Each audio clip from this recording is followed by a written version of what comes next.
Well, good morning. It's with deep satisfaction that I bring this story I've been sharing for the past number of days to a close, because that's the whole point of our journey, is to bring the story to a close, the karmic story that each of us is born with a certain amount of karmic baggage that comes with us from previous incarnations. And then, of course, we have to deal with the unfolding karmic journey of this lifetime. So that's what I've talked about before when I say, we have this body and we have this person, both of which developed from our birth. And, this is intended to be our communication device for our true purpose, which goes beyond the limits of the body and the person. It has everything to do with our relationship with the unmanifested, God, Abraham, by any name, our creative source of our world, of this universe.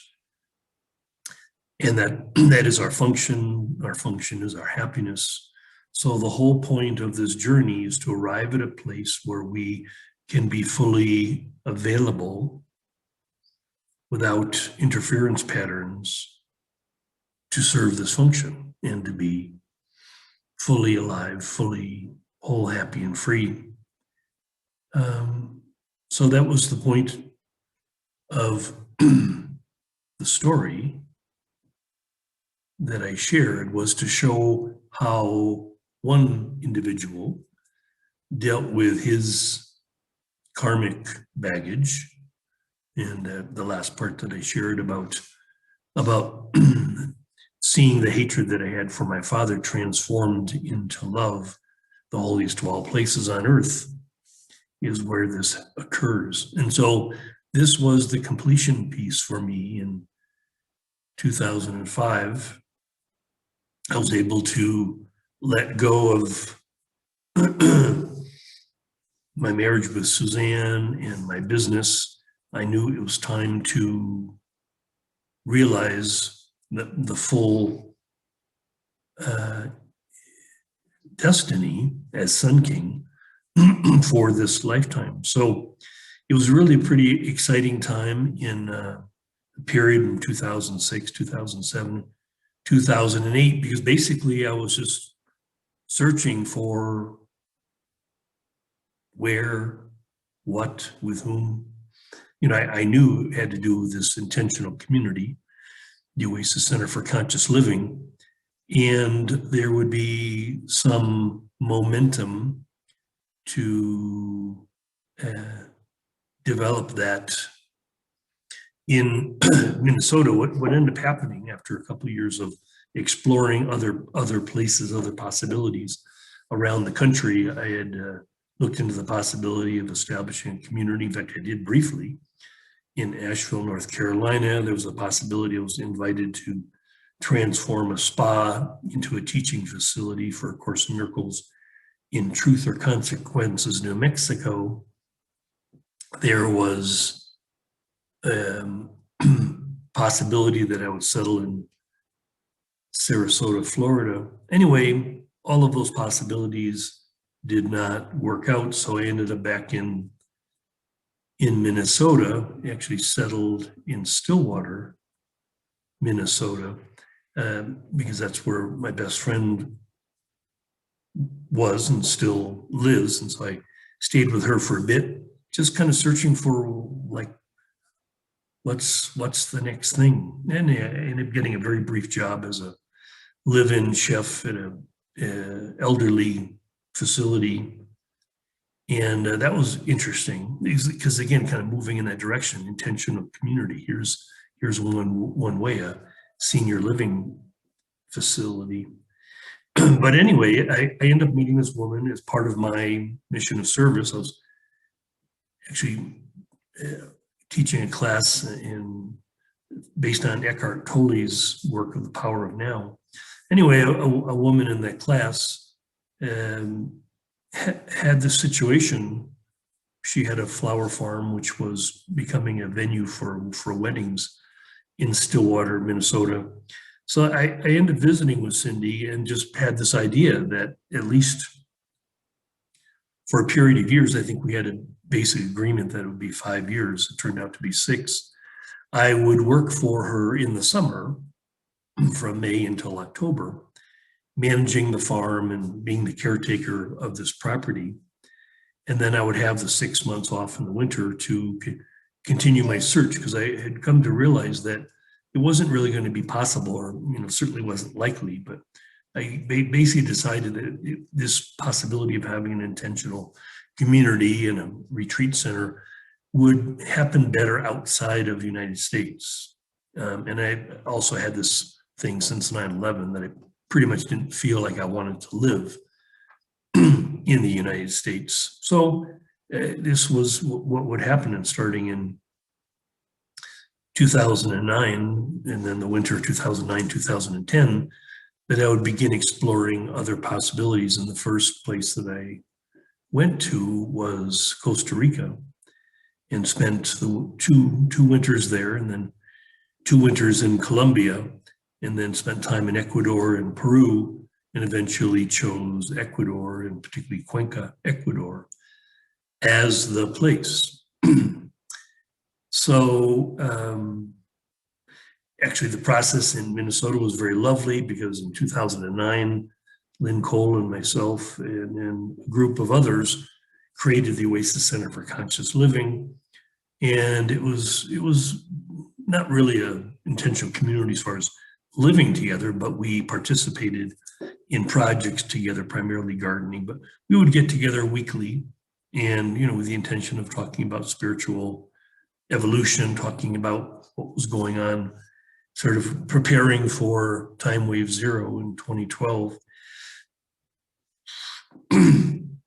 It was like a 3-year countdown to that, that significant event.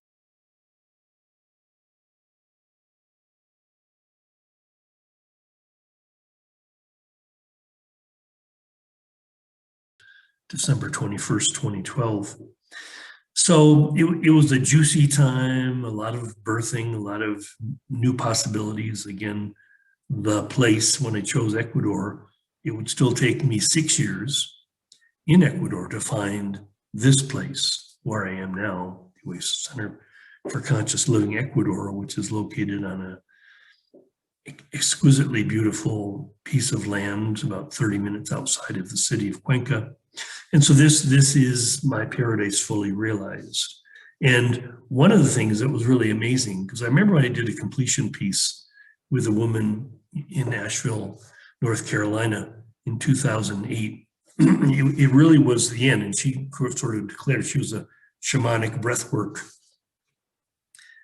teacher. And so she did a process with me, basically a 24-hour intensive breathwork, just the two of us. And she pretty much declared at the end of that process that my karmic journey with the feminine, so I'd done that work with my father and the masculine and the men's work, and this woman, Anya Andrews, she declared me clear with any of the karmic stuff with my mom. And basically that meant that I could create something totally different with a woman than I had with any of my past relationships, my many girlfriends and 2 wives. And, there was always a certain pattern that those relationships would follow. And Anya basically said, well, now something totally new is possible. So it was really interesting, because actually I came down here to Latin America and eventually choosing Ecuador without any intention of having a partner or being married. I, just wanted to enjoy my retirement, and certainly enjoy the having a girlfriend or not. But what ended up happening was quite amazing because I met this woman. We met at the Central Park in Cuenca, Ecuador, and she had this idea that she wanted to find a gringo with whom to have a relationship and have a baby. And anyway, I told her she wasn't my type, but we could certainly be friends. Or she asked me about the possibility of working with me, and I had my first country home on the other side of the city from where I am now. And I said, well, I would definitely have some work for you for at least, say, we made a deal for, say, 3 months. She could work full time for me, and she showed up every day on time, and just a very, very nice person, good worker.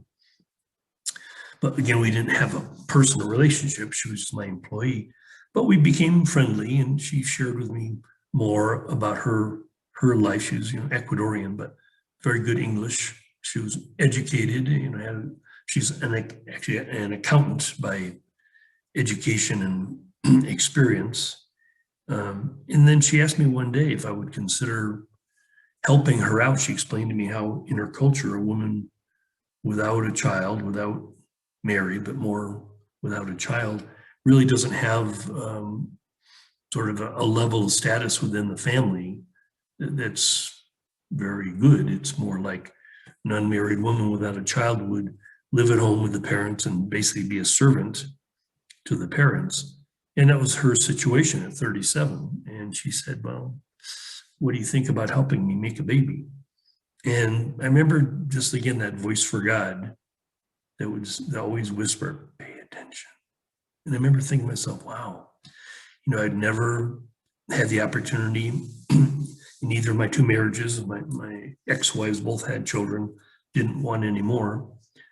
And I just never thought of myself as being a dad, having the opportunity to be a father.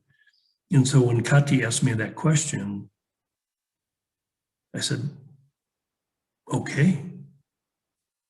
And it was, here was this universe offering me something that never appeared according to my karmic journey, never really appeared possible or likely that I could have a sweet, happy friendship, relationship with a woman that wasn't based on drama, wasn't based on, again, these old, wounds and such. And also that I could have a child. And, here now I have a 5-year-old daughter who's the most precious, sweet human being that I can imagine. And I know I've shared in the past that I actually asked Amelie when she was around age 1 if there's any possibility that she was the reincarnation of my younger sister, Lynn.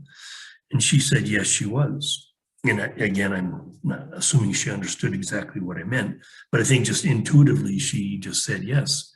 And that was for me this amazing thing. Like, talk about, bonus. You're finished a lifetime, and then you move on to the next lifetime. But what actually happened for me, and apparently also my younger sister, is that we both completed our lifetimes. Her via suicide at the age of 35. And me via just the completion of my karmic journey with my father in 2005 and with my mother in 2008,